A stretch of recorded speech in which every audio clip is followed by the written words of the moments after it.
And welcome to That Squirrel Speaks. Today is the last Tuesday of February, and this is episode 240. Hi, how are you?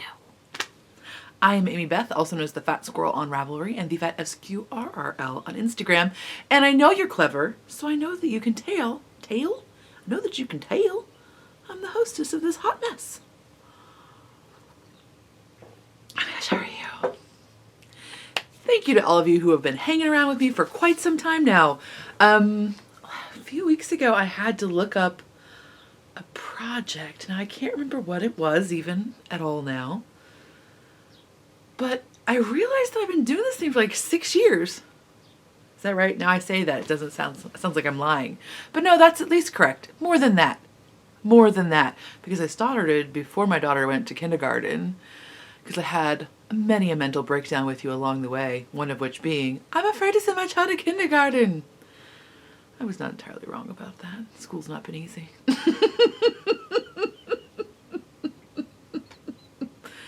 And now she's 12, so it's been a minute. Oh my gosh. Like, how crazy is that? Again, 20-year-old self just spinning in that grave. It's okay, 20-year-old self. Maybe even more. Yeah, no, we'll go with 20-year-old self. You know that energy, right? It's not tied to a number specifically. It's just that energy, that place that I was in. She does not get what's happening now. Whatever. Oh my goodness. So today's episode will include, oh my gosh, no spinning. But it'll include knitting, and it'll include a tiny bit of shameless self-promotion. Next shop update will be March 15th, if you don't want to hang around for it. It'll just have partial self-promotion. And then let's also talk about, okay, bonus episode. I'm going to try to sneak one in before the end of the month. If you're good at the math, I have like 3 days? 2 days. I have 2 days. But I'm hoping to start doing like a finished object episode on sweaters, not on smaller projects, or maybe like big accessories, but I don't foresee that so much. But trying to do like a wrap-up episode on garments, A, so I don't feel quite as redundant during the podcast itself, and then B, so there will be like a condensed, wait, that's not the right word, a distilled place for you to find information. If you're like, hey, that lady knit that sometime, wonder if I could figure that out. And then you're like, oh, that's like 5 episodes. So maybe maybe that will be useful. So I'm hoping to squeeze one of those in for my after party. As soon as I said that, I was like, is that even the name of that sweater? I'm pretty sure it is.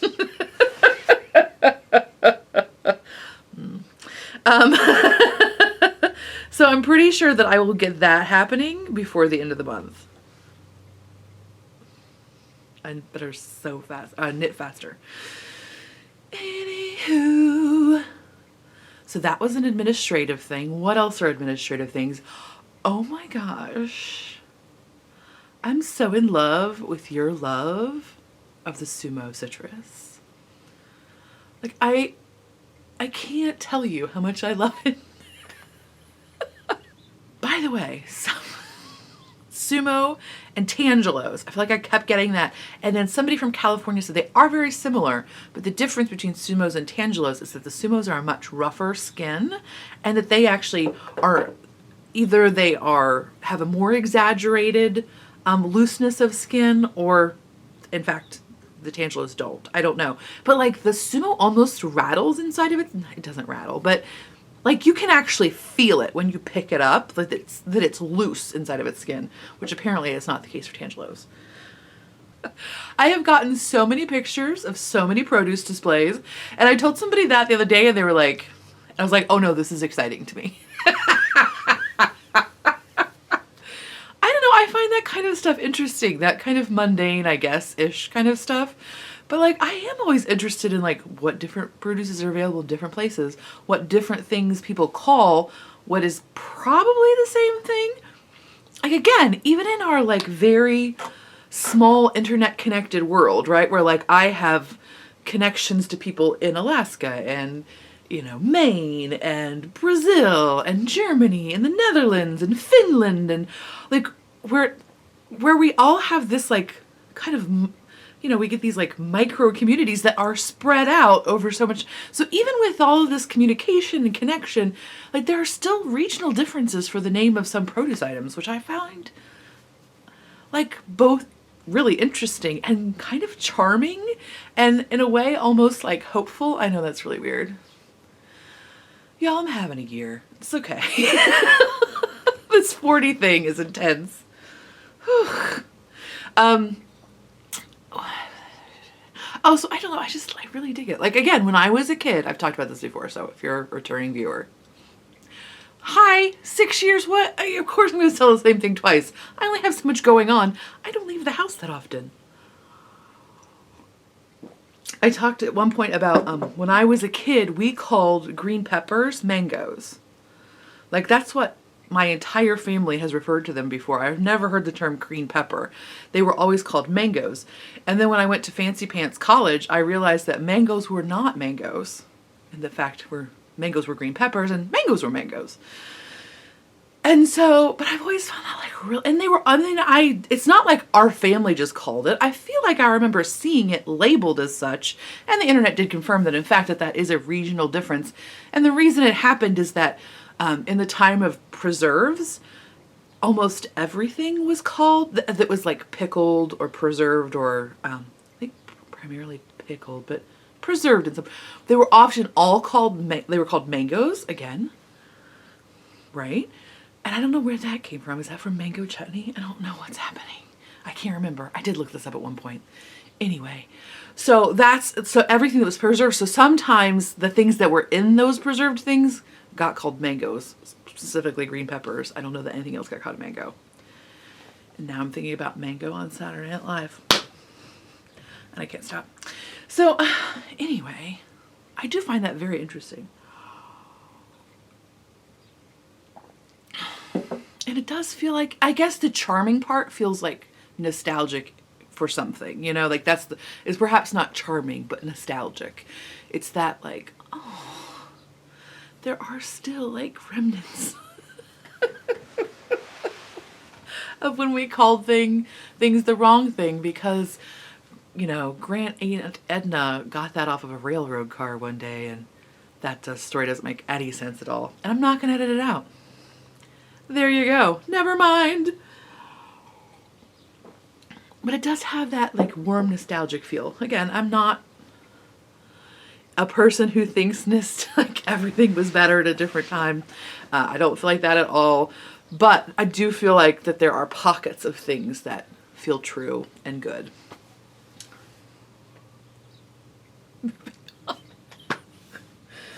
Oh my gosh. So there was that. There was something else I wrote down about the oranges. Maybe I didn't.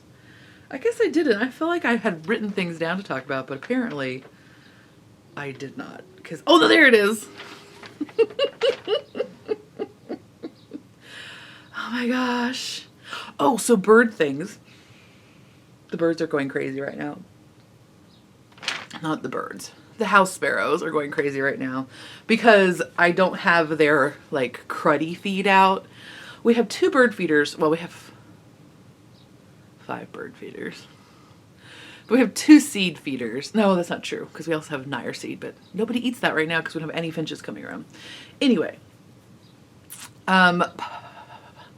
So one of them is like essentially a platform feeder. It's not because it has like a covering, but the mechanism for the seed distribution is like the seed is in this tube, and as the birds eat it, the seed falls out and fills like a flat surface. So it's essentially, and the other one is like a perch feeder. So the birds stand on the perch and then eat out the seed. Well, the sparrows, I originally thought, I'll leave the less fancy food in the platform feeder because there's like, again, a bajillion sparrows. And sometimes the sparrows fly on and off that feeder so much. I think I've described it before. It's like an octagon. It looks like a little gazebo or something. Little. It's actually quite big. It's like this big. It weighs like 10 pounds. But the birds will get it spinning so fast from like flying on and off of it, and it really will go really quickly. I don't know what that has to do with anything except that I think it's very funny. But so I thought I would leave the seed in there that the sparrows like, which is like your cheaper seed, like cracked corn and the softer seed shells. And I thought I'll get a different bird feeder for the cardinal feed, because I thought that might encourage them if they weren't having to fight like the throngs of sparrows. I'll get like a nicer feeder for them where they can land on a perch and eat. So I'll put the better seed in there. Well, the seed that they can eat that the sparrows don't really enjoy that much. Sparrows don't like hard seed cases. Anyway, so I did that. And you know what the sparrows do? They just get on that perch and throw everything out of the bird feeder that they don't like. So that bird feeder gets emptied, even though it holds the same volume as the other one, it gets emptied like 4 times faster, because literally the birds will just sit on there and just like throw stuff out until they find the seed that they do like. You know you have house sparrow in your life. They're cute, right? They're charming. They're innocent. Sparrows. So anyway, but on the bird train, we have added to our visitors, which I'm very excited about. Now, we had a red-bellied woodpecker, and they're the woodpeckers that have a really red head, and then just like kind of like a little bit, rose isn't the right word, but it's like a very light salmony tinge to their breast feathers. But I didn't actually see him eat. Like he came close to he actually landed on the peanut feeder, which is what the downy eats from. He doesn't eat the suet. Whatever. He landed on that, but I never saw him actually eat. Now, it's possible I just didn't see him. And I've only seen him once, and I've not seen him back again. So I hope he comes back to visit. But then we also started getting a nuthatch, which I was very excited about, because I really do dig nuthatches. I feel like it is a holdover from like my Charlie Harper youth. And like, when I say that, it sounds like I had a fancy upbringing where I knew what art was. I did not. But occasionally we'd go to the Cincinnati Nature Center, which was close to where we lived on the east side of Cincinnati. And their nature center was always full of art by Charlie Harper, because he did a lot of, I'm assuming,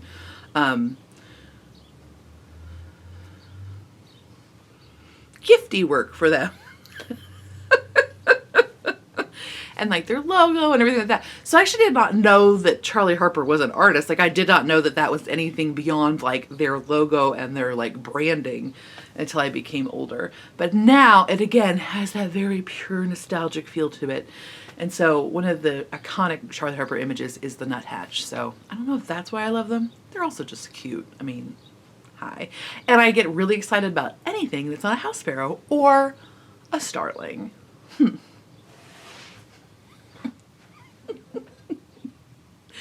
We had like sustained 70 mile an hour winds the other day. Like up until like the first like month we had the feeders, I would go out and take them down if there was going to be like a 30 mile an hour wind. And then I stopped. Because apparently they're pretty sturdy. But I did go out in the very late night and pull down the feeders on that day. Because at one point I looked out and it was really like a mast of a ship or something. And I thought, all I need is for like this giant bird feeder to get flung off of this and like somehow break a window, or because that's what happened to me. And like since all of the windows in our house are basically like odd sizes, it would probably cost like $1 gajillion to fix. So that's what's happening in the bird feeders. I wish that could be a regular segment, like there was always something new happening, but that's probably going to be it for a long time. 2 new birds! Ah! Oh my gosh. Okay, so in upcoming events, I guess I should talk about that. So I am going to be at the Fiber event on whatever day it's on, but on the Saturday. Usually it's on a Friday and Saturday. The Fiber event is the Greencastle, Indiana event. If you've never been, it's actually quite good if you're in the vicinity of Greencastle. I mean, it's not Maryland sheep and wool is not Rhinebeck, but it's my favorite Indiana festival. So,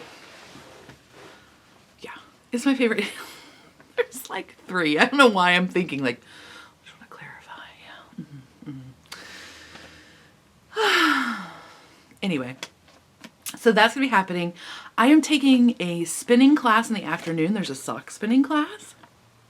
So I'm going to take that in the afternoon, but I will be available in the morning for, I'm thinking of doing a meetup. So if you're going to be there on Saturday, or if you're trying to decide if you're going to go Friday or Saturday, maybe come Saturday. Oh, there's the down. He's in the suet. He heard me. Anyway. Oh, I'm so excited. We also got these like bug blocks that my parents gave us. And it's disturbing looking because it's like candied bugs, like in a square is what it looks like. It's super creepy. But they're supposed to, the blue jays are supposed to really love them, but I'm going to wait till spring to put those out because yeah, I don't think we're going to get anything much more than this right now. Anyway, fiber event, sorry. So last year we did a meetup in like, we just commandeered a barn which had, I'm not going to lie, it had no small amount of raccoon feces in it. Not where we were sitting, but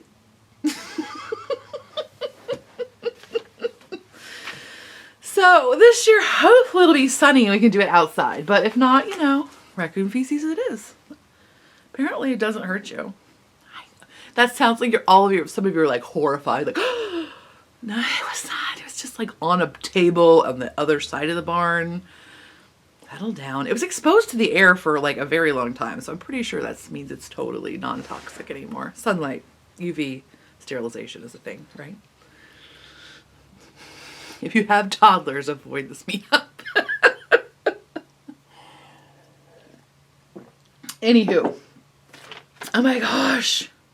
So that was it. So the fiber event. I am, of course, going to be at Maryland Sheep and Wool. I will be visiting the grounds, at least on Saturday. But more excitingly, I will be doing Needles Up again. So Needles Up is hosted by the ladies of Legacy Fiber Arts. They're awesome. And so we will be doing that again. It's in the same place it was last year. So it's a really cute little venue. It's a good energy. It's not nearly as crowded as the Rhinebeck one. So if you're going to be in the area and you have a little bit of free time on Friday, come see us. So that's coming up. I need to figure out my lodging. I'm trying to decide if we're camping or not. I can't tell. Anyway, so there's that. And then, yep, told you about that. And then this week, I've socialized so much these 2 weeks. Out of control. I played games.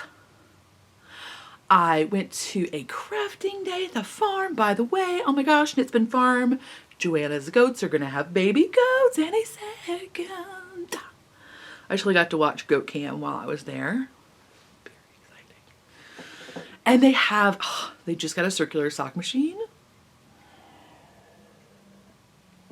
So Bill cranked me a sock, which is very exciting. And so I think that's a feature they're gonna. Don't hold me to it. Their big farmers market season is coming up.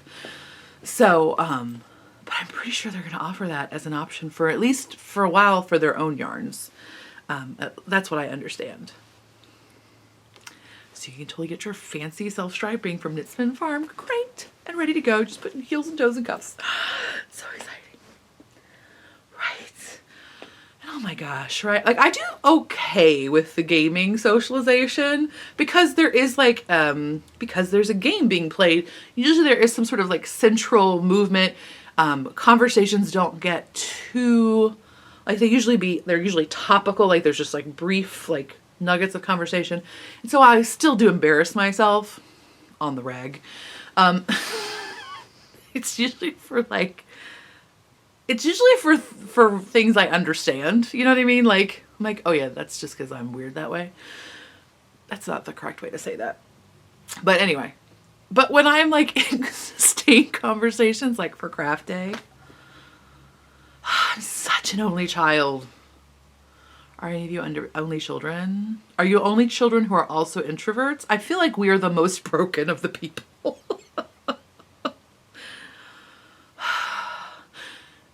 Only children, introverts, single parents. Does that make us even more broken without cousins? I mean, I had cousins, but they were like 6 years younger than I was, and I never saw them. So I am like exponentially broken in my socialization skills. Now, some of you are going to be like, I've met you and you're lovely. Yeah, because you met me for like 3 minutes and I can like hold it together for 3 minutes. But for sustained periods of conversation, my only childness really just rears its head in disgusting ways. Not disgusting. It's not disgusting. People do invite me back. They may think about it, but they do ultimately invite. So it's not disgusting, but does leave me with regrets later. Like, oh, why did I say that? Like I have these like, do you do this? Do you like prepare yourself? Like, okay, remember, you're listening to listen, not to comment, right? You're listening to listen, not to comment. Don't talk too much. Not everybody wants to hear the sound of your own voice, even though you're really used to it because you hang out with yourself all the time. Not everybody wants that much of you. That's not bad. It's not a judgment on you. What else do I try to say to myself mostly it's all about like, calm down. Go slower. Take a breath. And then when I'm actually in the conversation, none of that sticks. None of it sticks. I just revert back to my most basic animal self. Like, I feel like I've talked to other people about this, so again, I apologize. I feel like I can be a very empathetic person. Like when I am by myself or like, or when I'm in the right energy place where I'm not too wound up or too nervous, I feel like I can be very empathetic, and it's actually really important to be that way. Like I do find a lot of peace in it. Like I feel like that is not my default setting at all.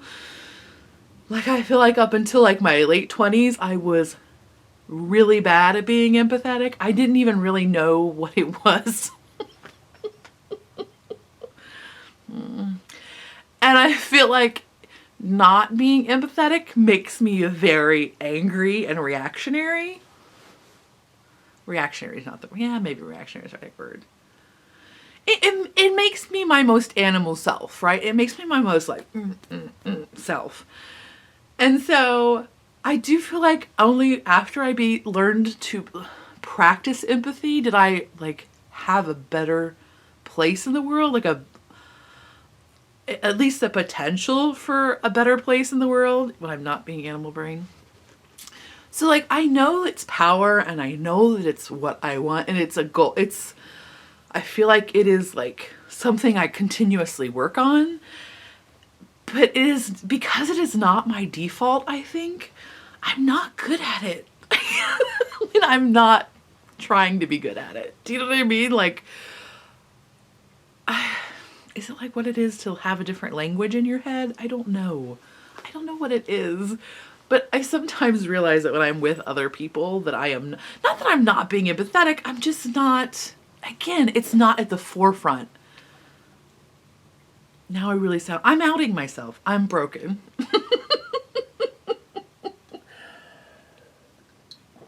Oh my goodness. Trying and failing to get better. I feel like I am better at general humaning than I used to be. But I still have a ways to go.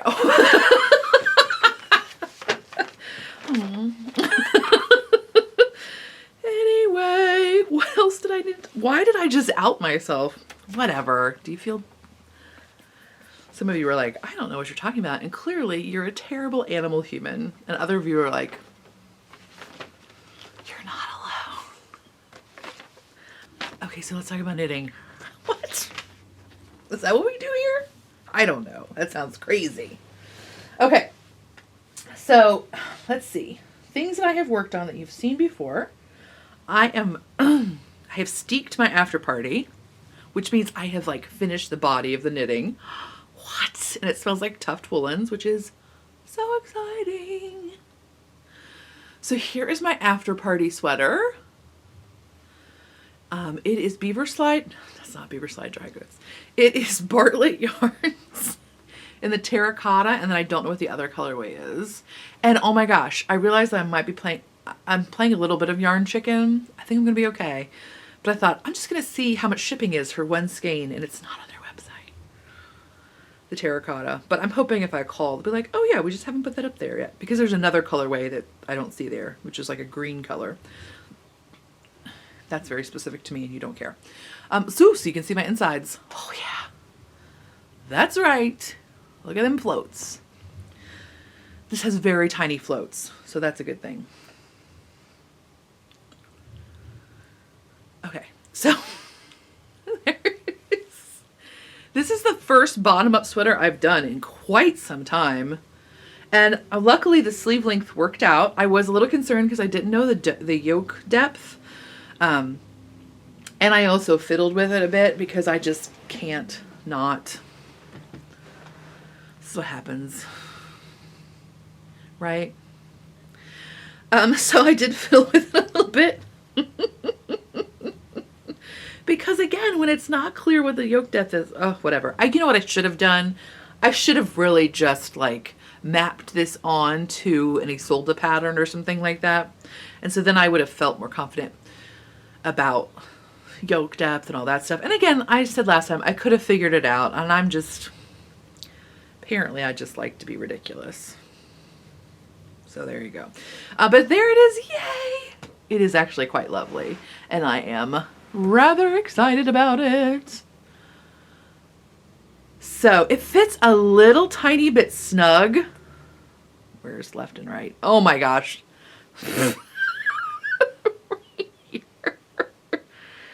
It's not tight. Okay, it is tight. Because I think what happens is I've been doing so many short sleeve sweaters, and I have a tendency to accidentally make the sleeves too big.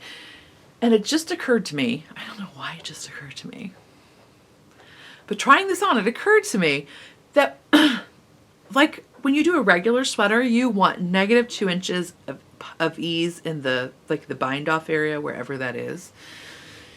And it just keeps the sweater from like flipping, from having like a bell bottom, like a little whoop.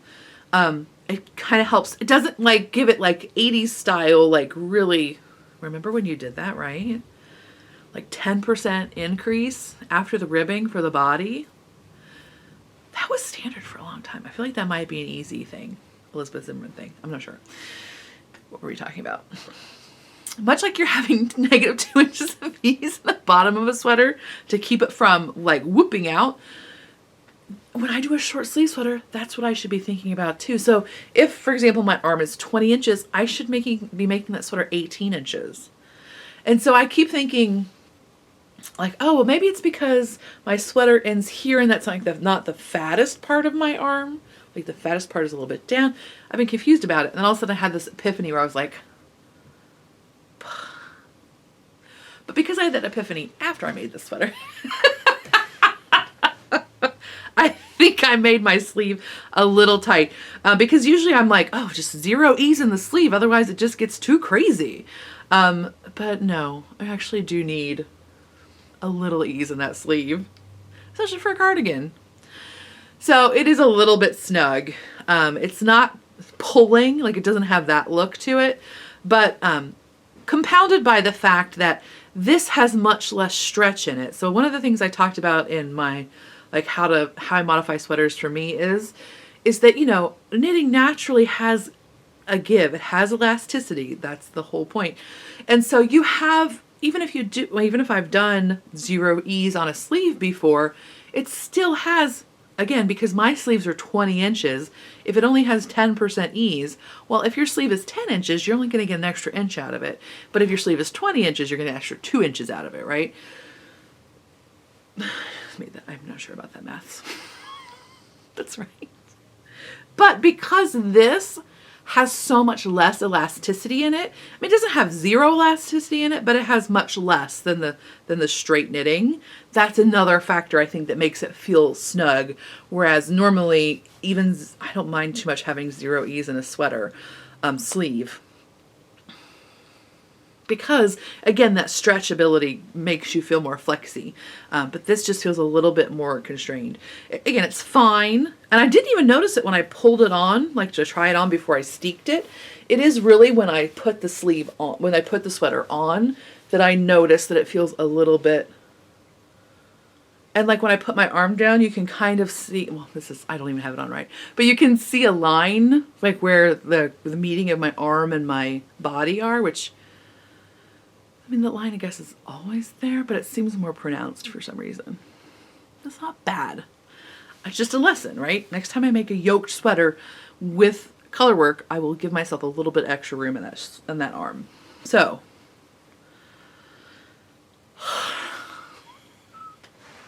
so much talking.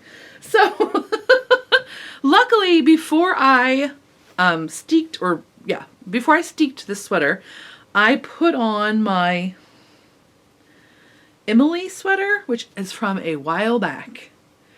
And this pattern is by, I didn't even know what the sweater was called. Luckily, I have an actual project page for it. Who would have thought? It's the Emelie sweater by Erin Berglund. And this is Beaverslide Dry Goods 2-ply Sport in the Blue Jay colorway. So, the reason I'm showing you. This is one of my earlier steeked sweaters, I think. Like, when did I make this sweater? 2012. I've been doing this podcast forever. It's crazy, yo. May and June of 2012. So, I have forgotten. Surprise. And this is a steek that I crocheted, and it looks very tidy. This looks tidier than all of the steeks I've done lately. And for some reason in my head, I really felt like the crocheted steek was bulky. Why did I think that? It's not. And it's, for me, it's the easiest way to do a reinforced steek. To reinforce the steek. And look at, it's not sewn down. It's still loose. But it looks very tidy. Why did I think I could do that? So I crocheted this one. I did the crochet reinforcement. Now I think this one I probably did like a half single crochet because it looks a little bit like a knottier. And this one I did, somebody recommended when I was talking about steeking, she recommended doing a technique that I cannot recall the name of now. But it's like less than a half single crochet. You put your needle through, you get a loop, and then you pull it back through and through the loop that's on your needle, your hook already. Right? So there's no like re-hooking yarn. Clearly. If you want to, you can Google crochet steek and you'll get like how to do it. So here, can you see? So you'll be able to tell better how it looks once it's actually got the button band on it. But it looks very tidy. What? And you can, that solid color stripe is the actual crochet reinforcement. And it is not bulky at all. Not at all. So anyway, it was very enjoyable. I'm just looking at it lovingly. Sorry, we're having a moment. So anyway, so I've got the collar on. And I've got picked up for one button band. So all I need to do is get those button bands on and I got a sweater! I'll be able to wear it to Greencastle. How exciting. So yeah, that's my sweater. Yeah, there's the armhole just because it's got this stuff in it. It's a little bit stretchy. And yeah, that's the thing. I don't think it feels too tight. I feel like it's just because of the less stretching it feels a little bit more restrictive. So that's why it feels tight. So I just need to, when I do something that has color work in it, or like a cable or something that decreases the elasticity of the yarn, that's when I need to give myself a little bit extra room in the sleeve. Loving it. Loving it. So there's that. And then I have new things to show you. What? Yes, I do. So I have a pattern that's new to me by the Petite knitter. Does it have her human name on here? I don't think so. So it is called the Bergen Infinity Scarf. So it's 3 colors, sport weight. I'm trying to find a picture. I think there's a picture. Here we go. Of it on them. So it is a tube, colorwork tube, that you then sew the ends together for an infinity scarf. Right. And so, I don't know, I really was like wanting a pink and gray and white, which is interesting because I never knit with white. I was really looking for that color combo. Oh, here's my sock. It's in here. My sock tube. This is an opal yarn, and I'm so excited. So there's that. Sorry. Apparently this is where I just shoved everything when I was at knitting day. So here is mine so far. I did do a provisional cast on for the later seaming, but it does not tell you to do that. I just like that. So I did like a crocheted provisional cast on. So my brown yarn is from an unknown source.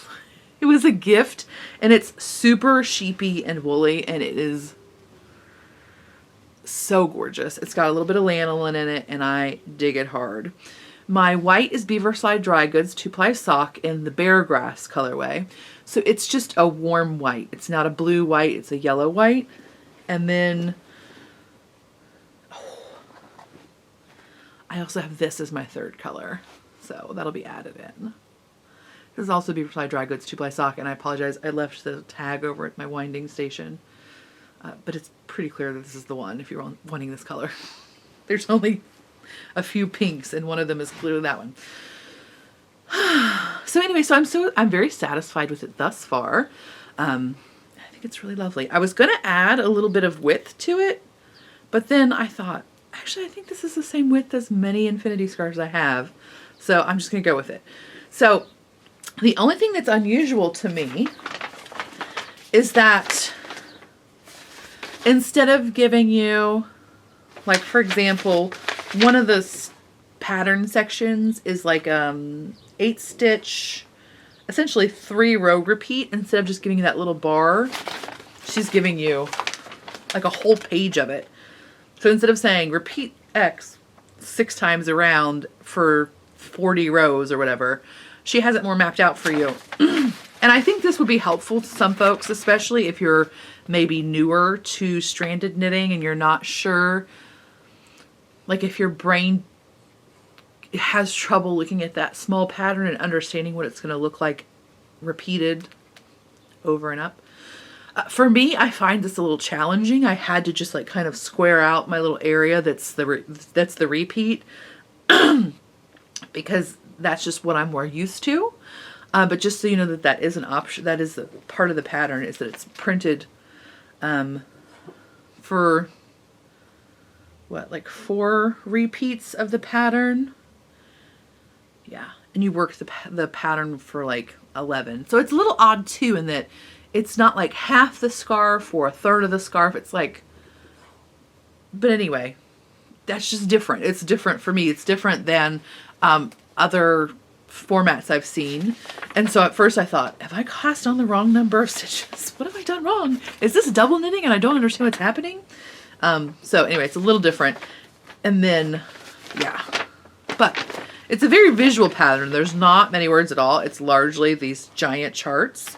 And so if you like to be able to like cross off each thing as you go, it would be great for that as well. And I also wonder if it's maybe formatted that way for ease of use in like a mobile device. Like maybe it would be easier to see than like a small pattern would. I don't know. For me, it helped to just like block off the repeat, but that's just me. But so yeah, I'm really excited about it. I mean, it's going to take me forever because I think I'm on 2s. I think I'm on a 2. Yeah, I'm on a US 2, 2.75 millimeter. And it's like, I'm like halfway through one page and there's like 4.5 pages. So it may take me forever, but I'm enjoying it all the same. So there's that. And then when I had gotten my sweater to the pre-steeking place, because usually when I'm going to cut a sweater or steek a sweater, I like to do it like on a weekend where I have a minute to like lay it out, you know, make sure everything looks kosher, all that good stuff. What's happening to me? Falling apart. This is my Quaker Yarn Stretcher.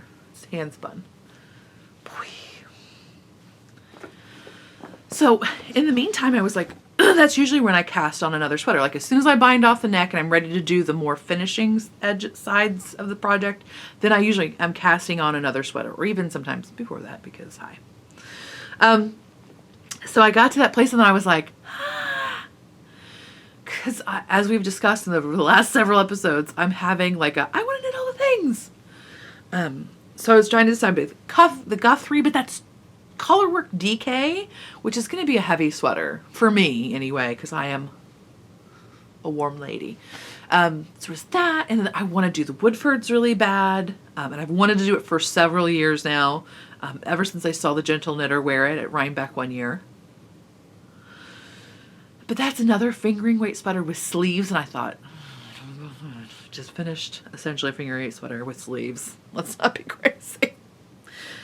And then there was another one. Oh, like then there was either the Lovable or the Widow's Kiss, which was also, but that's also like an Aran to like a heavier worsted weight yarn sweater.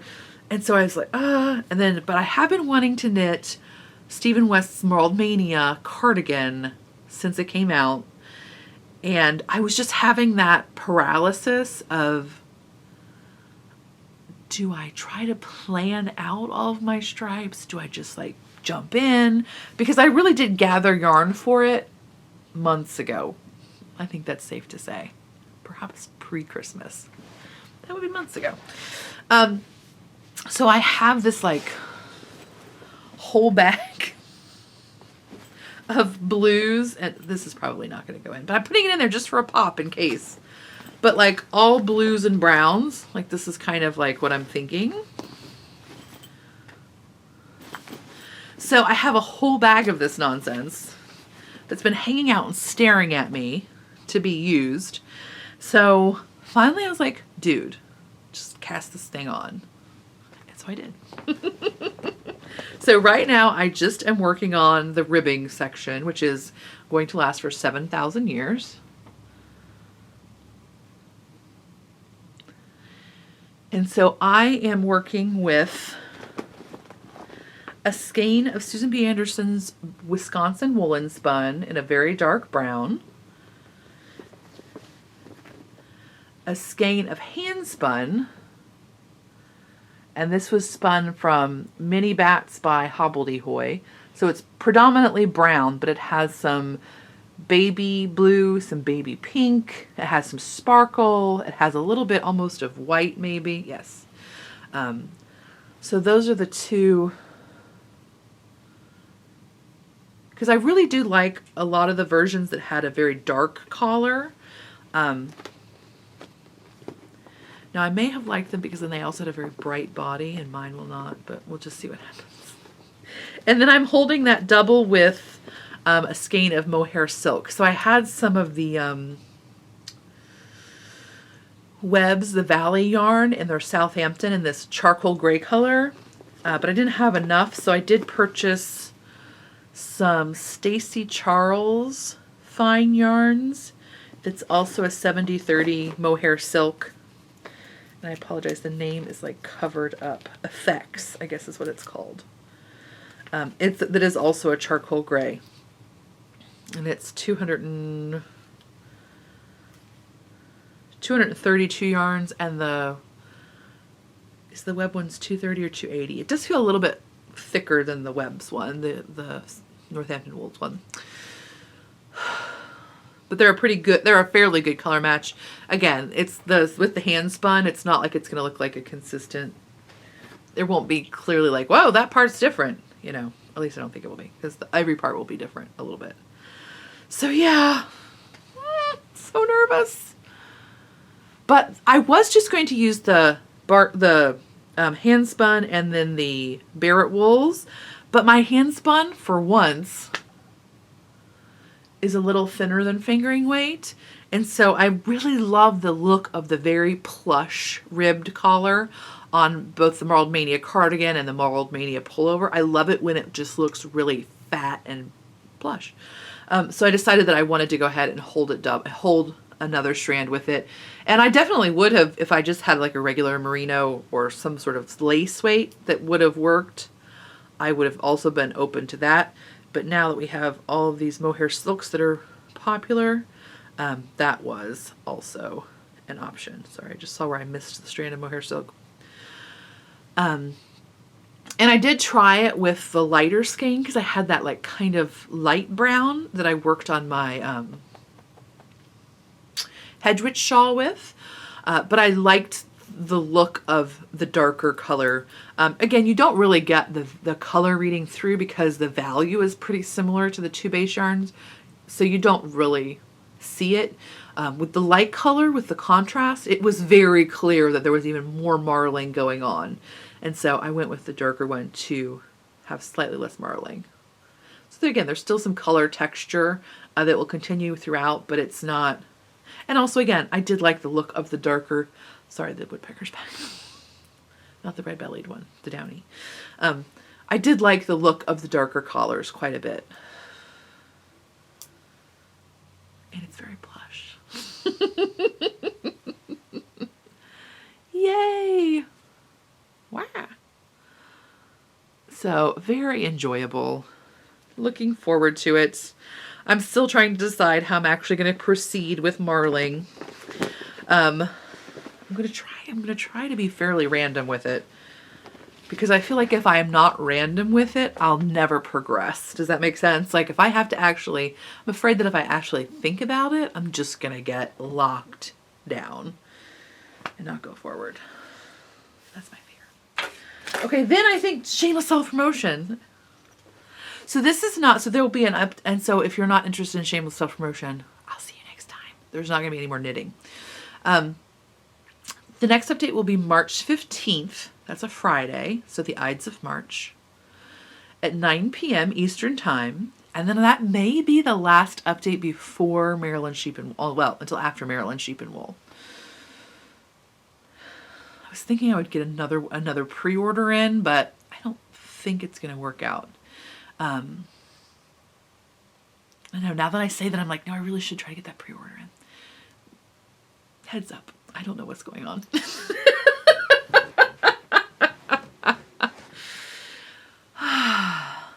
So March 15th, though, there will be some sort of update. And I think it's going to be this one.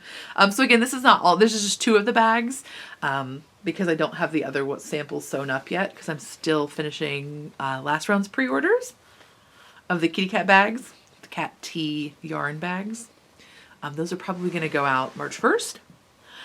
But March 15th, there will be an update that will have sock plus large wedge sweater and Aran sweater bags. And here are just 2 of the large wedges. So this is a Ray Ritchie fabric, which I love. I really enjoy her so much. And so this one is, look at these gnomes. Are you kidding me?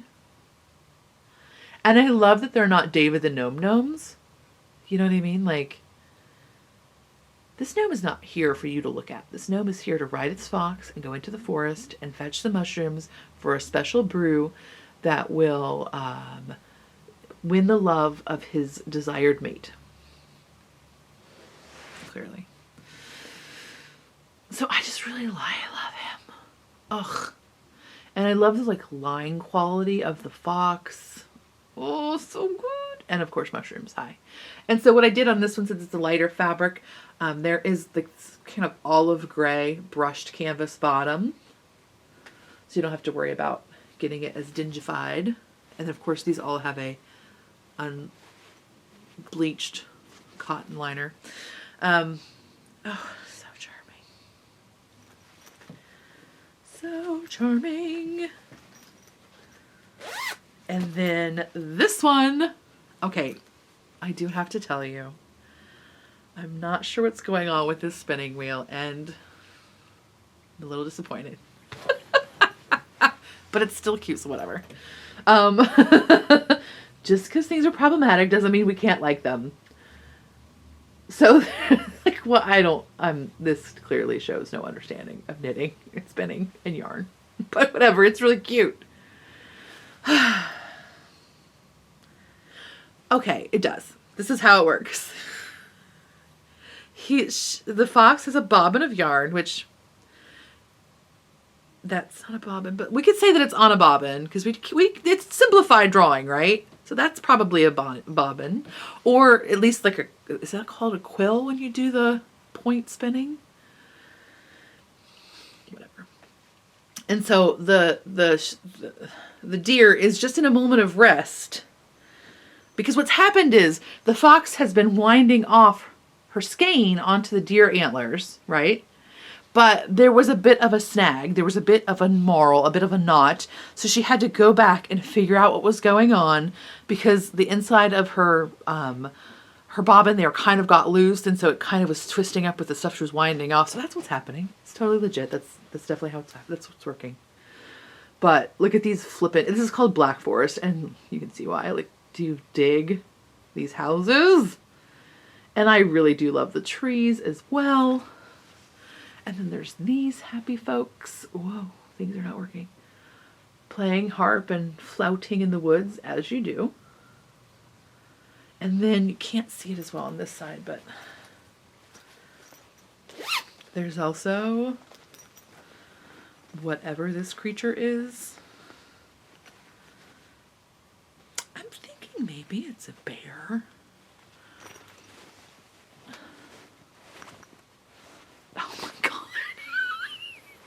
These are the times I don't mention I've done the podcast for 6 years and still can't work the camera.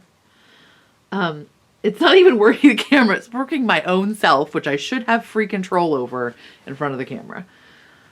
So they got that dude reading his book, drinking his coffee in a fez, as you do. As you do? It's very exciting. And there's also a gnome who's walking with a cat who's wearing a jacket. And the cat definitely has a mustache.